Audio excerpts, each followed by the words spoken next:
Täällä lasketellaan nyt aika korkealta huipulta. Alkuun vähän sinistä ja punaista ja niin kuin näkyy, niin maisemat on aika henkeä salpaavat.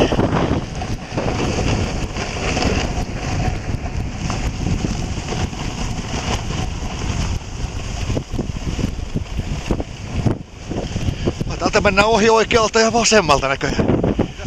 Täältä mennään ohi oikealta ja vasemmalta. Kohta mä joudun potkuttelemaan tässä.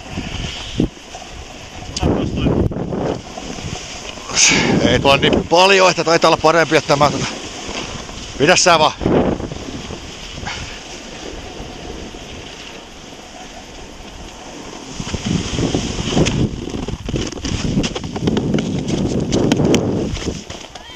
Tätä potkuttelua ei kyllä viitti paljon kuvata.